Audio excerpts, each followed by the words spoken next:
Bonjour les amis. Alors il s'est passé un petit moment là depuis ma dernière vidéo.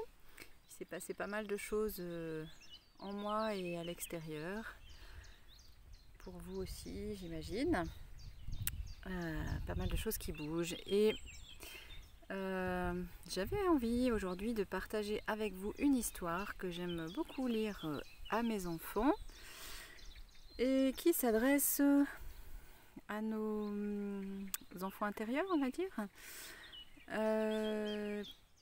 Ça s'appelle Justine et la pierre de feu. Seule au beau milieu de l'océan se dressait jadis une petite île. Cela faisait des milliers et des milliers d'années que vaillamment elle résistait au vent et aux vagues furieuses qui déferlaient sur son rivage. Là, au creux des falaises, vivaient Justine et bien d'autres souris. Cette île aux rocheux était leur seule richesse. C'est lui qui les abritait, les nourrissait et protégeait leur vie chaque jour et chaque nuit. L'été, Justine et ses amis passaient le plus clair de leur temps dehors à grignoter. Et lorsqu'ils n'avaient plus faim, ils allaient sur la plage ramasser des galets pour faire des ricochets. Le soir, allongés sur les rochers chauffés par le soleil, ils se racontaient des histoires en admirant le ciel. Quand il faisait très chaud, ils restaient à dormir là, à la belle étoile. Comme elles étaient douces ces longues soirées d'été. Puis, arrivait l'automne et les premières tempêtes qui annonçaient l'hiver. Tremblantes, les souris se terraient alors dans leurs trous froids et humides et restaient parfois des jours et des jours sans sortir. Au fond de leurs abris, elles rêvaient de lumière et d'un peu de chaleur. C'est après l'une de ces tempêtes que Justine, affamée, pointa enfin le bout de son museau. Aussitôt, elle partit à chercher quelque chose à se mettre sous la dent, en fouinant partout, fouillant chaque coin et recoin. Et là, soudain, elle aperçut un point brillant au fond d'une crevasse. C'était une pierre étincelante qui miroitait de 1000 feux dans l'obscurité des roches. À l'aide d'un bâton, Justine parvint à extraire sa précieuse trouvaille et l'emporta chez elle. La pierre semblait magique. Plus il faisait noir, plus elle scintillait. Et en plus de cette douce lumière, elle répandait autour d'elle une agréable chaleur qui envahit bientôt tout le nid de Justine. Heureuse, elle se coucha près d'elle. Attirés par cette lueur, ses amis accoururent.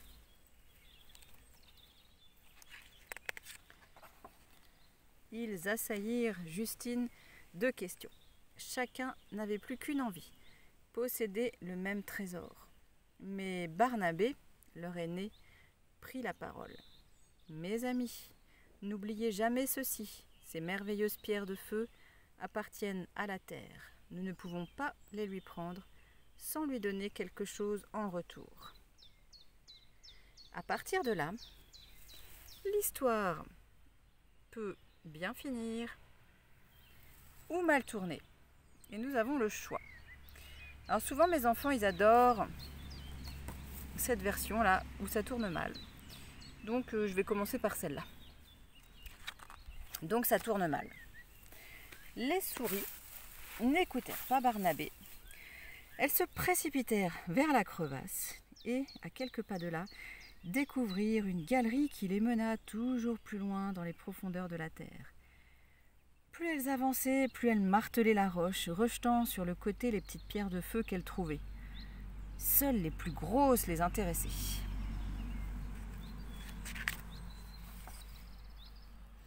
C'est avec peine que les souris les transportèrent jusqu'à leur trou. Mais, tout en marchant, le dos courbé, elles épiaient leurs voisines. L'une ou l'autre n'avait-elle pas trouvé une pierre encore plus belle que la leur? Cette pensée les empêchait de vraiment profiter de leur nouveau bonheur. Tout cela ne plaisait guère à Justine. En les regardant faire, elle repensait aux paroles de Barnabé et se demandait toujours ce qu'elle pourrait bien offrir à la terre en échange de sa pierre. J'ai une idée, s'écria-t-elle soudain, et elle partit en courant vers la plage. L'une des souris, cependant, ne se contenta pas d'un seul trésor. Profitant de la nuit, elle se glissa jusqu'à la galerie et déterra les pierres de feu une à une jusqu'au petit jour, puis elle les entassa chez elle.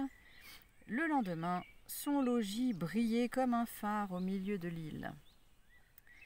« Regardez, regardez, pauvre petite, claironna-t-elle, ma maison est plus belle que la vôtre. »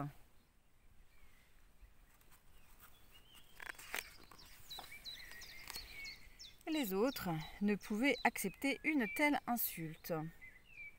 Sans attendre, elles se mirent en chemin. Quelques heures plus tard, la falaise ressemblait à une fourmilière. Partout, des souris creusaient, piochaient, s'infiltrant toujours plus profond dans la terre, vidant lentement le monde de ses entrailles.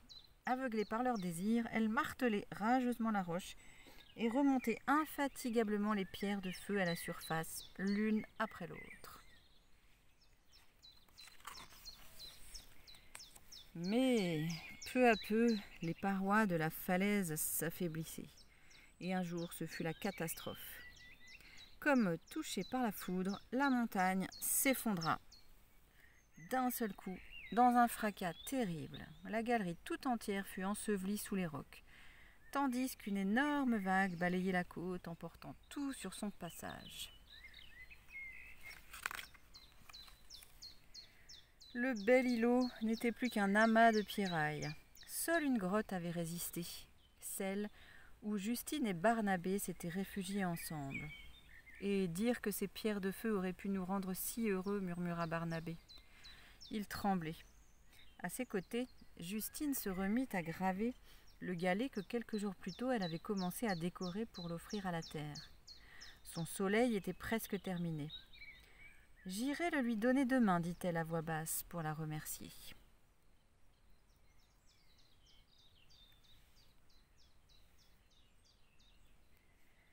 C'était donc la première version, là où ça tourne mal. Et il semblerait que l'humanité aujourd'hui a pas mal exploré cette voie-là. Que tout s'est pas encore écroulé, mais c'est en bonne voie si on continue comme ça. Alors on va regarder maintenant la deuxième version, c'est-à-dire l'histoire qui pourrait bien finir. Donc, Barnabé a raison, se dit Justine. Mais que pouvait-elle bien offrir à son îlot rocheux? La souris réfléchit longuement, puis soudain, elle bondit sur ses pattes. « J'ai une idée. La terre m'a donné une belle pierre, je vais lui rendre une belle pierre. » Sans plus attendre, elle partit à la recherche d'un petit galet de la même taille que sa pierre de feu.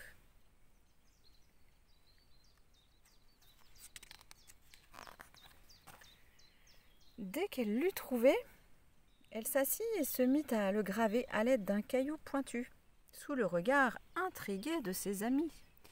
Justine travailla longtemps en transpirant à grosses gouttes jusqu'à ce qu'un magnifique soleil éclairât sa petite pierre grise.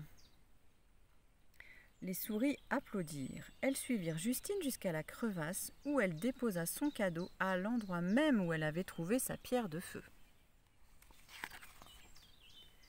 À leur tour, les autres souris commencèrent à creuser et à quelques pas de là, elles découvrirent une galerie qui menait au cœur de la falaise. Plus elles avançaient, plus les pierres étaient nombreuses.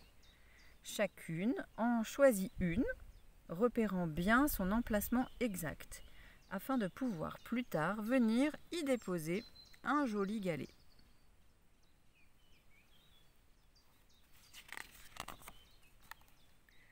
Les souris transportèrent soigneusement leurs trésors chez elles, puis elles allèrent ramasser des cailloux polis par la mer et tout ce qu'elles purent trouver sur l'île pour les décorer. Ainsi naquirent des chefs-d'œuvre les plus variés, taillés, gravés, peints, enveloppés ou bien ornés de fleurs, de feuilles, de mousses ou de racines. Une fois terminés, ces galets furent déposés au creux de la falaise. Comblées de bonheur, les souris regagnèrent leur nid chaud et baigné de lumière. Désormais, ni le froid ni les tempêtes ne leur faisaient plus peur. Le soir, souvent, elles veillaient ensemble chez l'une d'elles et se racontaient des histoires, comme en plein été. La saison froide semblait ainsi passer plus vite. Et depuis lors, chaque hiver, les souris organisent une fête. Tout d'abord, elles se retrouvent dans la grotte de Barnabé pour y déposer des galets, puis elles font le tour de l'île en procession, portant chacune une pierre de feu et leur long défilé de lumière illumine la nuit. C'est ainsi qu'elles remercient la terre qui leur permet de vivre là, heureuses, chaque jour et chaque nuit.